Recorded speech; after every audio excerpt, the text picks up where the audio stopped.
വയനാട് ഉരുൾപൊട്ടലിൽ സഹായധനം സംബന്ധിച്ച കണക്കുകളിൽ വ്യക്തത വരുത്തണമെന്ന് ഹൈക്കോടതി. സംസ്ഥാന ദുരന്ത നിവാരണ ഫണ്ടിലെ നീക്കിയിരിപ്പ് സർക്കാർ അറിയിക്കണം. സംസ്ഥാന ദുരന്ത നിവാരണ അതോറിറ്റി ഫിനാൻസ് ഓഫീസറോട് നാളെ ഹാജരാകാൻ കോടതിയുടെ നിർദ്ദേശം. രേഷ്മ ബാബു ചേരുന്നു. രേഷ്മ, വിവരങ്ങൾ. രോഹിണി, വയനാട് ഉരുൾപൊട്ടൽ ദുരന്തവുമായി ബന്ധപ്പെട്ടുള്ള സ്വമേധയെടുത്ത കേസ് പരിഗണിക്കവെയാണ് ഈ സഹായധനം സംബന്ധിച്ച് വ്യക്തത വരുത്താനായിട്ട് കേന്ദ്ര സംസ്ഥാന സർക്കാരുകൾക്ക് ഹൈക്കോടതി ഡിവിഷൻ ബെഞ്ച് നിർദ്ദേശം നൽകിയത്. സാങ്കേതികമായിട്ടുള്ള പദപ്രയോഗങ്ങൾ മാത്രം പോരാ, കണക്ക് എത്രയാണെന്ന് വ്യക്തമാക്കണം. ഇത് സംബന്ധിച്ച് നാളെ തന്നെ കൃത്യമായിട്ടുള്ള വിവരങ്ങൾ നൽകാനായിട്ടാണ് ഹൈക്കോടതി കേന്ദ്ര സംസ്ഥാന സർക്കാരുകൾക്ക് നിർദ്ദേശം നൽകിയത്.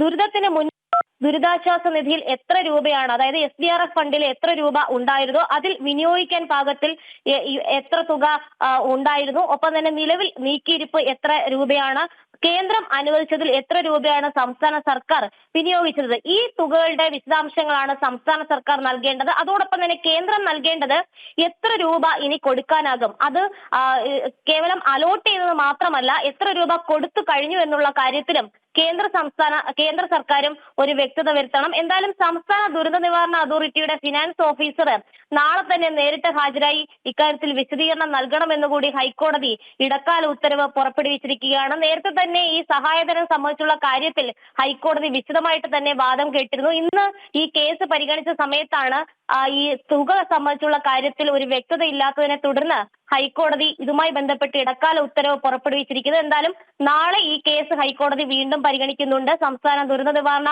അതോറിറ്റി ഫിനാൻസ് ഓഫീസർ നേരിട്ട് ഹാജരായി വിശദാംശങ്ങൾ സമർപ്പിക്കണം. അതോടൊപ്പം തന്നെ കേന്ദ്ര സർക്കാർ എത്ര രൂപ കൊടുത്തു കഴിഞ്ഞിട്ടുണ്ട്, എത്ര രൂപ ഇനി കൊടുക്കാൻ സാധിക്കും, അത് സംബന്ധിച്ച് കേന്ദ്രവും അതോടൊപ്പം തന്നെ SDRF ഫണ്ടില് നിലവിലെ നീക്കിയിരിപ്പ് തുക സംബന്ധിച്ച് സംസ്ഥാന സർക്കാരും ഹൈക്കോടതിയിൽ വിവരങ്ങൾ ധരിപ്പിക്കണം.